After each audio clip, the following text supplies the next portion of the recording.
Hey friends, welcome to the Entrusted to Lead podcast. I'm your host, Daunting Cummins, and today we are having a bold conversation with Leigh Burgess. She is a thought leader and a game changer and a powerhouse connector determined to ignite and support the bold journeys of others. We dive into her new book, Be Bold Today, Unleash Your Potential, Master Your Mindset, and Achieve Success. And we talk about her journey over the last 4 years of starting her consulting and coaching business, building the Bold Roundtable and the Bold Lounge podcast, all the amazing things that she's doing in the community to help others grow and to find their purpose. And so I'm excited for her to join me on the episode today. Grab your cup of coffee or your favorite beverage and let's get started.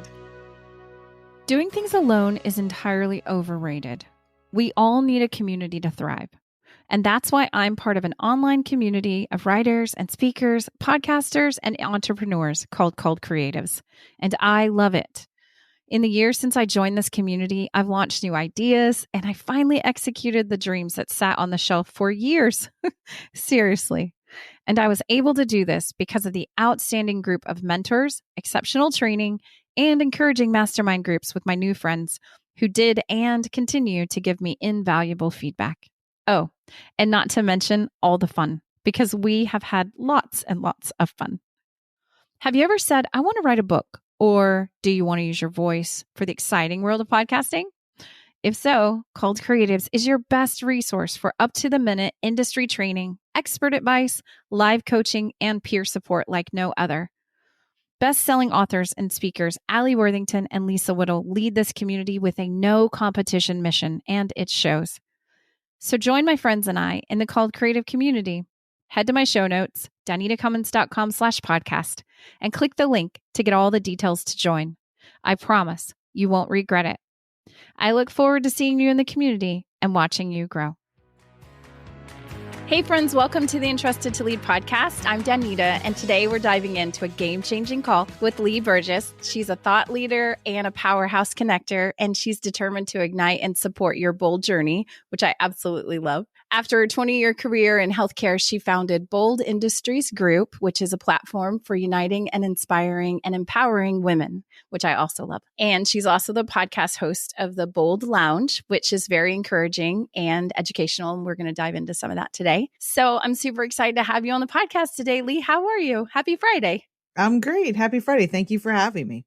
You are so welcome. I'm so excited. I'm glad we got to connect. And today we're going to dive in, I think, into your BOLD, B-O-L-D. It's an acronym, which I love, being a former military person, into your framework. And I would also, I think, be remiss if I didn't celebrate your new book that's coming out this year. So you have so many things. I'm super excited for you. Well, thank you very much. Yeah, it's been 4 years. So a build for the last 4 years since I founded my company. So things are starting to, I feel like, come together this year. Yeah, that makes sense. The momentum is growing after all of the planting that you've been doing. Do you want to tell everybody a little bit about that and your journey, like how you got started? Sure. Yeah. So the majority of my career, I was in corporate healthcare and had great experiences at large academic institutions. And I ran pretty much an operation that helped people live longer. So I ran the research lines at academic hospitals. But I got to a point in 2020, if you remember, that was kind of the middle of the pandemic before we even had, the vaccine and those type of things. In August of 2020, I was suffering from burnout. Didn't know I was burnout. Everyone around me apparently did, but I didn't. And I had to make a choice for myself. So I decided to quit without having a job. So I actually took a big swing of bold and had the opportunity to kind of heal myself and renew myself. But what was so interesting at, making that decision, it became such a freeing opportunity for me to actually think of like what was possible. And it felt almost like when I was, in high school, of like I could be anything I wanted to be. And I was 48, so I wasn't 18, but it was just like that same feeling of, wow, I could do anything I want. And that was the first time I'd felt, obviously, I could do that in a very long time. And then started my business based in consulting, doing healthcare consulting. And I still do that and working in the areas that I feel like could be helped with moving faster. So one of the things I like to do is get things done. So working with agility and prioritizing and making sure that we're really focused on what needs to get done. So working with organizations that really want to move and prioritize and resource things that are important to them. Then I added coaching, and then I added some events that I thought would be helpful for those that I was supporting. So really started to help women in coaching, and created the Bold Retreat and the Bold Table. The Bold Retreat is an all-inclusive retreat where women, all they have to do is show up. It's 15 women. It's all inclusive, meaning you don't have to do anything. We make your appointments. We set up your programming. You spend time with us each day. We end with a dinner. And then in between, you can either go to the spa, hang out with your friends, go to the beach. I mean, we have them in incredible locations. Those started to really take off. We've done 5 of those in Aspen, Outer Banks, Amelia Island, Napa, and one coming up in Santa Fe. So really lovely locations. And then the Bold Table really came out of, again, trying to connect and have people create community through their connections, where I create the space, and then the women can actually come into the space and have that opportunity. And those tables, we've done 8 of those around the country, and those continue to grow and have a wait list of over 1,000 to attend those. So, and that came out of me being introverted and really enjoying deeper conversations and smaller groups versus the big ones. I can do the big ones, but it just takes a lot of energy. So I just wanted to create a space for that. And then in year 2, created the Bold Lounge podcast, really to amplify others and their voices and all the bold things that people do that you don't realize. You most likely, some of your listeners are inspiring other people by the bold moves they're making. So really excited to do that. And then created a membership late last year and really wanted to get everything bold under one roof. I just love the fact that you put all these things together. I think that goes to the question I was going to talk to you about today, that I listened to your podcast this weekend, and you were talking about kind of like intentionality, and you were talking about risk taking, but not doing it from a place that's like radical or out of control, right? And sometimes we think that risk taking is like frivolous or it's, undisciplined. I work a lot in the military space with a lot of innovation, mostly with technology, but also with concepts. And I talk a lot with some of my military leaders about this disciplined approach to innovation and this still a disciplined approach to agility. So you just laid this out in this very step-by-step process. And I thought, oh my gosh, it sounds so easy when you explain it, but I'm sure it was not easy in your process. Did you have a plan when you started all of this, or was all of that just kind of piecemealed as you went? It sounds very organized, but yeah, it sounds very organized. I think people have asked me, like, how do you plan to do this? How do you always plan to be an entrepreneur? I had never even known it was an option. Like, I never considered it because I think I grew up with the sense of like a job within a company is the most stable thing you can have. You want to have your 401k, your insurance. It's very difficult to be an entrepreneur, et cetera, et cetera. And it is very difficult to be an entrepreneur. But I think being in corporate does not always mean it's stable. It does not always mean that it's healthy. It does not always mean that it's the best for you. So for me, I think where I probably was bumping into challenges or things that I was struggling, and particularly burnout, I just had to get out of that environment and choose me. And so, but what was so interesting is once I made a decision, it was like different parts of my brain opened up, or places and spaces to be creative. And like I said, I could be anything I wanted. I sounded like a kid, and I was, almost 50. But for me, it was just this renewing. And what happened is like things fell into place. So like my last day was on the 4th. My incorporation papers came on the 6th. So in the sense of I started working on it, in the sense of like, oh, what could I do? Well, I need to do this, this, and this. And I really just started educating myself on the steps to doing it and what I needed. Had fun with URLs and that kind of stuff. If anyone, is a URL collector out there, I have a few, although they're getting very expensive to keep these days.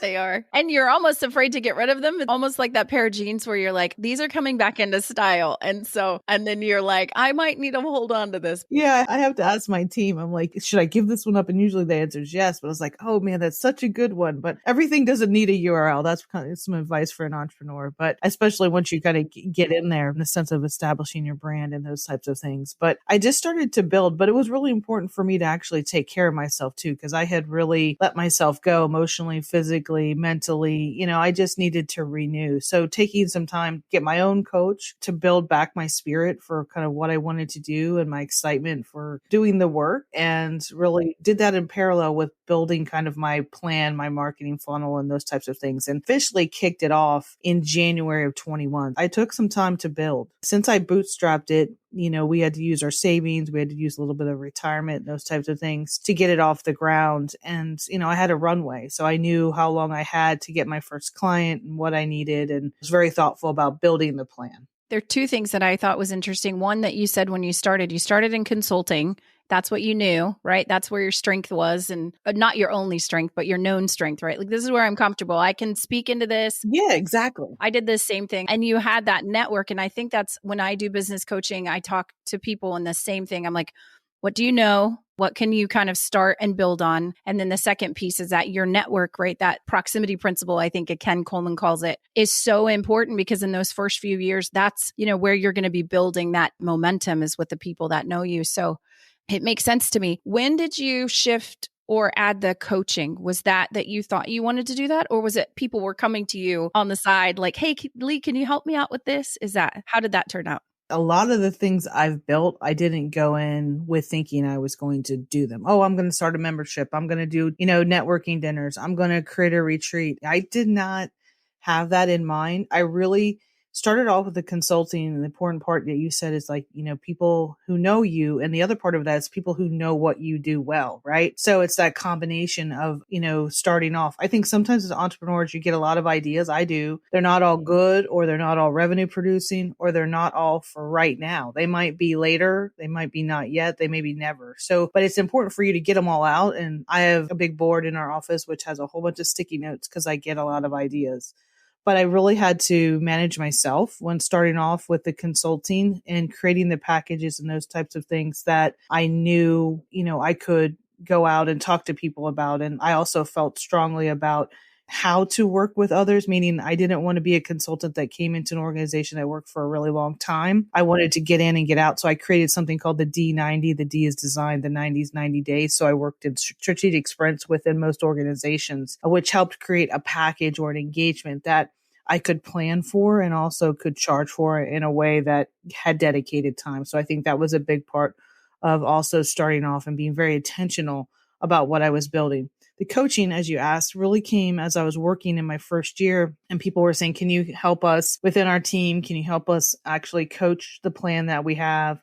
Kind of get into some of the nitty gritty of what it takes, the mindset, some of the strategies for well-being and those types of things with the organizations I was working with. So I didn't plan to do the coaching. It kind of came from requests. And then I started to really work with women, particularly women leaders. And I think it, really started to take off from there. Yeah, that makes sense. I can see that too. And I think the consulting part, you created severability from a client's perspective, right? So there was a clear start and end date. And I see that a lot of time, just like general consultant, do's and don'ts. Sometimes there is that we're going to hire a consultant. We can't really quantify what you're going to give us. You're just kind of here for a year. And what are the results? How do we measure that? And so I think that's very wise that you come in and you create this very structured, we're going to do these 3 things for 90 days. It's going to cost this much. When we're done, and then close the gate. Yeah, we can go do a D90 in another place in the organization, which really is what happened. And, they would do it maybe in one department, then go to a different department, or maybe say, hey, we have this plan now. Like, how do we actually expedite it? What do we need to do? So I could be doing multiple D90s within one organization. So from the perspective of, clients, it took me about 4 months to get my first client, which is very like nerve producing, like a bead of sweat. I had a runway until May. And so it was very important. But I got my first client the last week of April in my first 4 months, and then had 7 to 12 clients from there forward, by July, and have a team of 5, so my most difficult challenge year 1 to 2 was scaling faster than I expected. That's what I was just going to ask you, was about scaling, because now that you have a model that you can replicate, I guess you can teach that, right? Did you find that was easier to delegate tasks as you were bringing on staff once you could repeat it? Yeah, delegation's, I think, hard for me. I think also some of the things I know just from my experiences of 25 years, it's hard to delegate experience. But what I had to learn was like, what am I good at and what do I not need to do anymore? There were absolutely things I could peel away and partner with different members of my team and hire on contractors to help in some places and spaces. One of the things when you're first starting out is like, oh, I got to do payroll. I have to do taxes. I have to do the finance part. Can be very, very overwhelming. And I think there's just, so many things out there now, whether it's programs or people who are fractional or just abilities to do things virtually that you don't have to do it all. So I think that was something I learned very quickly. I mean, the HR part and the payroll part was, one of the things that made me nervous because I didn't want to do it wrong. So like having something like Gusto, which is what I use for payroll, like that's great. But there's many other things you could use if you don't want to use that. QuickBooks has a wonderful thing too. So, and you kind of find your way. A lot of the times as an entrepreneur, even today in year 4, you're just kind of figuring things out almost every day. I think it's hard to feel like an expert sometimes now, where like in the corporate world, I felt like an expert, based on my experience and the things I was doing day in and day out. But the reason you don't feel like an expert as an entrepreneur is because you're doing new things almost every single day. So you have that learner's mindset, right? That growth mindset. And so I think that's like in full force for me now, pretty much 7 days a week. I do. When I talk to people about coaching or starting a business, and even when I started mine, I reached out to 10 friends, and said, hey, this is my idea. I want to start this consulting business. And I had lost my job during COVID. So it was kind of a similar thing, but it was like, okay, the job is gone. I have 3 choices. I can go back to work for the government. I can start this consulting thing that I've been playing around with my Post-its that are all over my boards over here. Or I can go back into corporate America and I can work in industry X and work for this, company XYZ. And when you're laid off, I talk to a lot of people who've gone through layoffs or have gone through, those kind of radical, just everything is gone. It just rips away, and it's a daunting. It's very, very hard. Yeah. There's the psychology of it, which I think, now we talk about. Obviously, like there's a healing process with that too, building trust. But I called the, friends and kind of had that, conversation candidly, like, what do you think about this? Is it a good idea? They'd started businesses or they were just really good mentors. And I had one and he was like, I'm not doing that. That's not something I would ever want to do, and he was super sweet. But I just think to your point, there's freedom in it. And for some people, that's okay. And for some people, they like the structure of just going in and working and this is my job. I don't want to manage 12 departments in a company. I don't want to do HR and finance and payroll and procurements and sales and marketing. And there are some other people who really do love that. So that's why I tell people as they're considering it, there's no right or wrong. It's really just, do you want to be, involved in all of these different areas? If you are okay with that as an entrepreneur, you're going to learn 1,000 things, like you said, every day. Yeah. And you don't have to be good at all of them. Like that's one of the things that I think can be daunting, is just that you have to be good at all of them and figure them all out. And there are just lots of resources, and there's people out there also who have already done this that, can give advice or give their guidance. You have to pick your path that's right for you. But I think, that's one of the things I think you realize is it is all on you. And I think in a sense of, as an entrepreneur, that might feel good to some people and it might not feel good. And on certain days, it's, it doesn't feel good to me. I mean, it's a lot. I mean, we're just human. And I think when you're in the corporate world, your job, my job could be a lot on certain days. And on certain days this is the best job in the world. So I think it's really up to you kind of where you feel you fit. And I think you always have options. I think, from the perspective of, even if you're in a corporate world and you want to try something, you could do something as a side hustle. You could go and try to be an entrepreneur and it just doesn't work. And you go back into corporate, kind of the other way, like in a sense of corporate becomes a part-time job and then you're still doing it. So there's lots of ways you can load it up for your life. But if you don't try or, learn more about something you're curious about, you might always wonder, what if? And I just don't like to operate in the what if type of land. Like, just try it, get curious, write it down, talk to someone. You don't have to quit your job. And like I did, you could just do things in a more process step way. Yeah, no, I think that's so good. I tell people that a lot when they talk about starting like a nonprofit, because I have a nonprofit. So I mentor people who are interested or they have questions about it. And my first thing is I'm a huge try before you buy person, always. And so I think, like you said, that's really great. Like you don't have to commit to 100% self-employed model. There's a whole spectrum of crawl, walk, run that you can do. And I think that's so good. Yeah, we were talking about that at the beginning. I have this, go big or go home like mentality, which at certain times it's a really good mentality. And other times it's like, whoa, like there is a middle ground. There is like low, medium, high. It doesn't have to always be high. And I think I've learned that as I got older, like I'm such a wise sage right now or something. But Sitting with your little hat and your monocle on going, yeah, really. Yeah. 48 to 52 was a big step up in the sense of self-awareness and understanding of myself, acceptance of myself, too, loving myself, like just realizing there were just so many things that I still had to learn. I think so. It's been an exciting 4 years, but I think, you do get to a point where you kind of start to also trust yourself.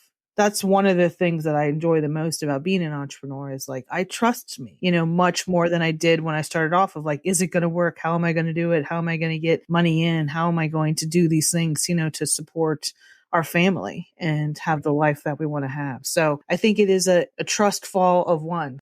Yeah. And I think it's important what you just said about knowing yourself, and self-awareness is so hard sometimes. It's so many layers. Like you were saying, like other people knew you were burnout or other people knew you were struggling with these things, but you're like, no, I'm just going through the motions. And then when I'm just going to work harder, I'm just going to do more, I'm going to sleep less. That's what sleep less. Yeah. And then you come out of that. And I think that's the thing. It's almost, I won't say it's like abuse or trauma, but a similar kind of like you're in it and you're going through it and you're like, I think this is normal. And then you step out of it and then you're like, that wasn't normal.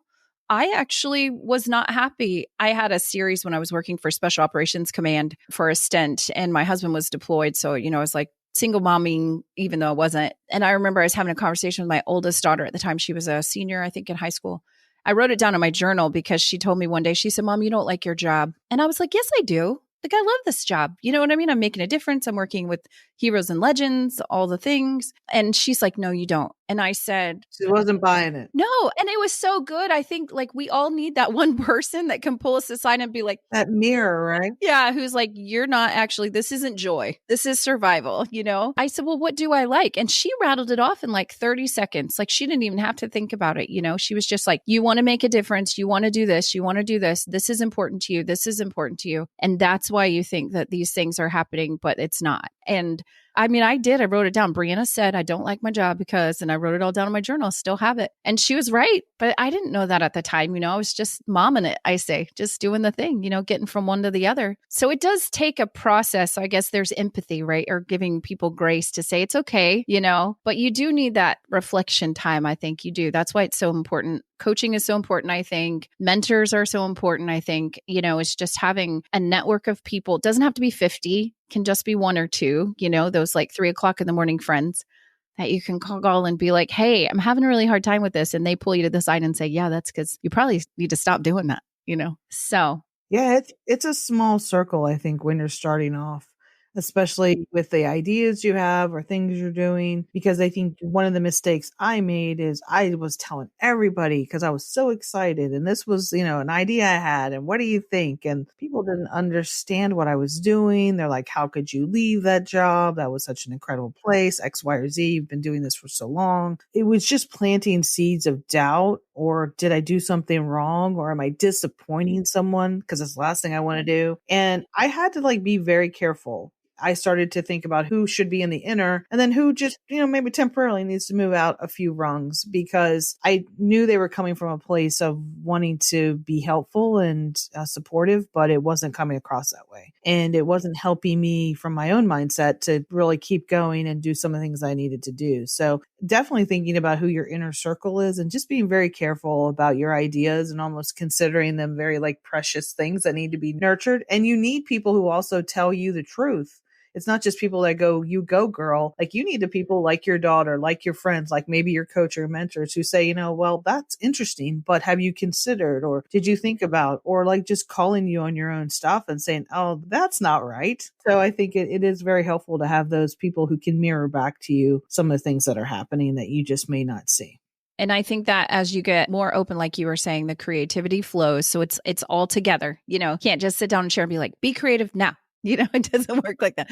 Have great thoughts now. It's like they come in the randomness when you're driving or when you're walking around or when you're at the beach or doing something completely unrelated. And you're like, where'd that idea? Yeah. So you just have to trust the process, I guess. So your book, Be Bold Today, Unleash Your Potential, Master Your Mindset, and Achieve Success is available now for pre-order, right? Yes. Okay. So if you were to sit down and have coffee with someone, who's that person that you're having coffee with, telling them about your book and why they should read it? Yeah, it could be a man or a woman, but it most likely would be a woman. When someone has a sense that they need to change or something needs to change, that's really who I would be talking to. It could be like, I'm curious about, I want to, learn something new, or I want to go to the next level, or I just am not sure if I can make this move, so it's someone who's kind of in that decision-making process and curious about a change they want to make in their life. And what the book does is it really goes through my framework, which is believe, own, learn, design, and really starts to unpack your beliefs, understanding kind of which ones are helping you, which ones are harming you potentially or holding you back, and really doing that audit of your beliefs and understanding kind of where they come from, and so that you can manage them, right? Some of my beliefs that I had to work on really were around, could I do it? Was I doing enough? Because getting into burnout state for me was like, I never felt like I was enough, like I was doing enough, working hard enough. And not because anyone ever told me anything, like it didn't come from like being told I wasn't enough. It was just this hyper sense of like go, go, go and perfectionism that just kind of came together and created this really messed up what I considered success, which was just unreachable at times. And even when I reached success, I would move the goalpost. So I really had to like look at my belief systems. For ownership, it's really about owning and understanding that you're in charge of your life, the things that were successful, the things that weren't successful, and that you have to realize no one's coming to save you, and that, you really need to own your next steps, understand and believe in your potential, and then move into the learning phases. Is like, what have you learned in your life and how can you apply them? And then moving forward into design is really all about really setting up that plan and the steps, because if you don't write it down, if you don't really have those goals and things in a place where you can track them and understand how you're doing, most likely they're just going to circle and they're not going to actually ever occur, unfortunately. And it takes time. Like you're just saying, it takes time in little pieces because you don't get them all in one setting. Yeah. Contrary to what's on social media, it takes time. Success does not have a shortcut. No, it doesn't. And I love the fact that, you like walk out there and you touch it and you're like, no, that's not right. No, that maybe I tried that once. That didn't work out. So I think, I go back to that trust the process. You have to just give yourself grace, get out there and figure it out. One piece at a time is okay. Like you said, contrary to social media. Yeah. Here's your 5-point plan for your, life success. And you're like, I saw something yesterday was like, get 800,000 followers in 30 days. I'm sure you can, but I don't know how many bots you'll have. And, if they'll actually be, I guess it's all about like, from the follower perspective, what do you have followers for? Like I have followers to create community that I can communicate with, that would hopefully be someone that would be interested in something I do, or want to buy my book or be part of the community or come to a dinner or be coached, so like that's why I have followers and why I think it's important to grow your community thoughtfully. But I just saw that the other day and I was just like, yeah, I bet you can. But it's probably kind of scary too. I think social media is very scary every now and then for me.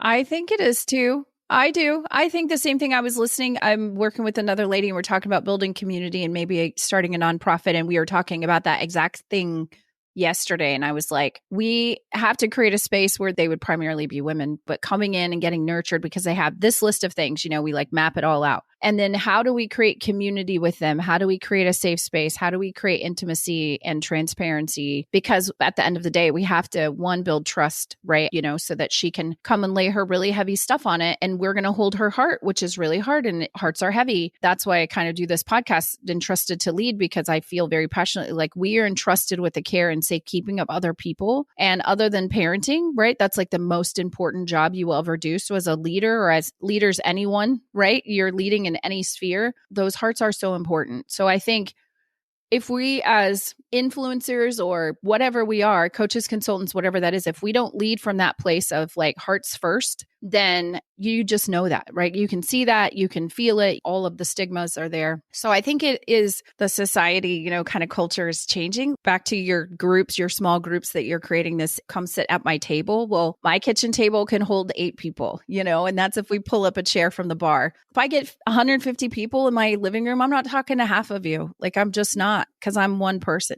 So I think we're starting to see that as a society. And, we're starting to see this, like, I don't think social media really, or these big, huge communities with thousands of people or thousands of group are really filling this heart space that I've got, this gap that I'm looking for, or the intimacy that I really need. I think more people want connection than I think was realized potentially. Like I think during the pandemic, it was like, let's get everybody together, which I think worked in that time frame because we weren't able to get together in person and we weren't able to do some of those things that we used to be able to do. Now in 2024, I think some people are still under the same model as the 2020 model, and that's not what people want. So it's really important to listen to your consumer, your stakeholder, your customer, whatever you call them, and understand, I call them my community, to make sure that you're actually meeting their needs. Like when I created the Bold Leaders Collective, my goal was to get to 100 members. And when I got to 100 members, I was going to pause because I don't want to grow and just not meet the needs. And I also want to make sure we're organized and the things I'm doing make sense. So we started the last week of August of 23, and by February, we were at 100 members. And we did 3 different cohort openings. So I think just, again, being thoughtful.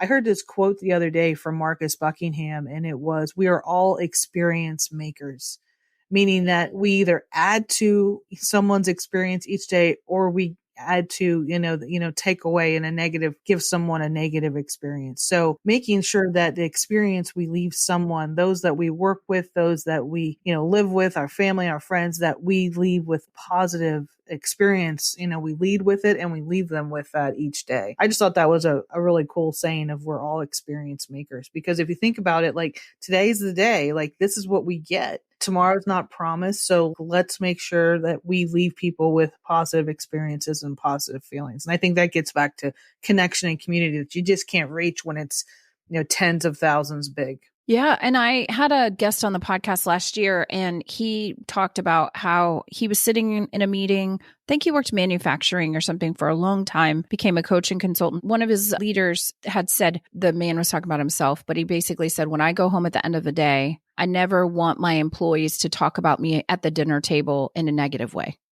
And I thought, how many conversations have my husband and I had in the kitchen at night when you get home from work? Because you're like, can you believe such and such did da, da, da, da, da, And I just thought that was a very powerful reflection. He said, because they're going to talk about you one way or another, not from a people talk about us kind of like we're 5. But the reality is you have a direct influence in someone's life, and it extends past the door of this office. When you go home at the end of the day, they're going to take whatever experience that was, and they're going to take it home, and they're going to take it to their family, and they're going to take it to their kids and their spouse. They might take it to bed if it was really a gnarly day and they're kind of like chewing on it at 2 a.m. And I think it goes, when he said that, I thought, oh my gosh, you're exactly right. Like it's that intentionality every day of like, okay, how am I leading? How am I serving? How am I showing up for this one person who's standing in front of me today? Not the thousands, just the one. And if you see and love the one, then I am a person of faith. So I say that a lot. I go back all the time to like, okay, what am I supposed to do today? And, and my husband will remind me constantly. He's like, that's all the Lord asked you to do today, Danita. That's all he asked you. What do you have in your hand? I'm like, well, I have these 3 things in my hand and these 3 people are standing in front of me. He's like, that's all you got to do today. Just love them. And I think I think are searching for that. That's what we're looking for, that intimate connection in the,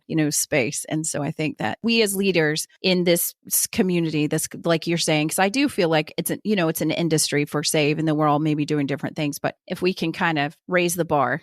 Yeah, I think raise the bar for how we treat people, for how we treat ourselves and one another. I think raising the bar on that is really important. And I think one of the things is just where you can collaborate. I think there's a lot of competition out there as well. People, even women in business, that you just want to make sure that you're collaborating more than competing. And I think it's been interesting for me, just to experience some of the things where I thought people would help me and they didn't, or where I thought someone would want to work with me and help me along. It's all in your expectations for sure. So I think, where I've just kind of honed that in a bit more in year 4 of like, just do your thing. Your people that are meant for you, you're going to cross paths with, and you're the ones that you're meant to work with, and the ones you're meant to support, which is kind of what you're getting at there too. So don't over pressurize yourself of like, oh, I should have done more. I should do this. I should do that. And I'm really good at giving that advice. It's hard for me to take that advice. So I think, just being kind to yourself and know that, what you're doing is purposeful and just stay on track. And that's where it's so important to have that design, to have that plan, and make sure you're tracking along to it and check in with it. Like, it's meant to be picked up and put down. It's not just meant to make in January and check back in December. Like, it's really important to be tracking it along the way, how you're doing on your goals. Yeah. And I think there's a degree of, granted, we're both in, like you said, I'm 47. So we're in this like next season or whatever group we call ourselves. I won't say middle age because I don't necessarily like that word, but I think there does come a degree of grace or wisdom or something, whatever your word is, but where you just release some of those things and you say, it's okay. It's not going to be perfect. It's not going to be a 10-point plan. I tell my kids when they were getting ready to like go off in the world, I have 2 that are grown and 3, and then 1 is, still at home. We talk a lot about college and we talk about jobs and we talk about the future and purpose and all the things. And I tell them, you're going to make a plan and you're going to walk out the door and life is going to change. That's how life works. So if you can create a foundation that's fluid, something that you can base your education on, you can come back to, because the eaches are going to change every day. And I think that's another thing too, that we get in this place of grief and we get in this place of guilt. It's like this weird cycle. You get frustrated, or like you said, you get disappointed, or you're like, I thought I was going to be here, or I thought I was going to do this with my life. And some of that is just, it's life stuff, so you got to grieve what you need to grieve. I'm like in this grief season. So I'm like holding space for grief. That's like a little blue character that has to be blue. It comes and sits next to me in the chair. And I'm just like, hey, buddy. And he's like, having a hard day. And I'm like, me too. And then he leaves and he goes somewhere else. And I just need to make space for him. But I think when you're talking to people who are like, hey, I have an idea. I have something I want to do. I feel like that. Then, like you're saying, take these steps like you have it mapped out, which I think is amazing. Here's a framework, start the journey, and then just be okay that, like you said with your plan, write it down and then just know that life is probably going to throw you something new. And that doesn't mean it's wrong or broken. It just means that it's this life, amazing, beautiful. It's most likely a learning, right? So make plans and God laughs, from that perspective of like what you think you're going to do, or what you were meant to do, or those types of things. And I think when, for me, and this is something that I think you just work on your entire life, is kind of just stop trying to control everything and every moment. And it's easier said than done, truly understanding that there's a plan for you, and that if you stop chasing and do less chasing and just more going with the flow and having I don't mean just like floating out there, oh, I don't have a plan today. Having a plan, but understanding that maybe some of the things that you've been chasing, you don't need to chase anymore because they're not meant for you. What's meant for you won't miss you is a wonderful quote. I don't know who said it, but it's really important just to kind of be present in what you're doing and understand that, you're meant for what you're meant for. And I think sometimes we have this idea of something, or we had this goal of X or Y, and it hasn't happened. And for some reason, we think we did something wrong, or we failed, or we have this level of disappointment.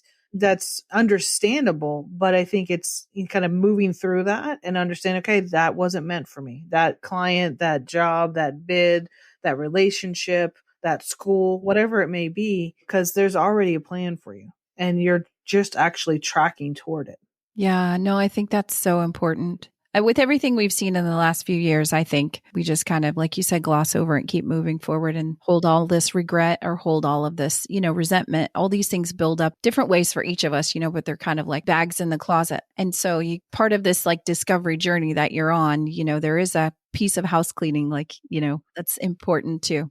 100%. Yeah. When I started off in the beliefs part of my framework, when I was working with my coach, we were talking about beliefs and we started talking about shadows. And I remember I said, I don't have any shadows. We can skip this. She was like, okay.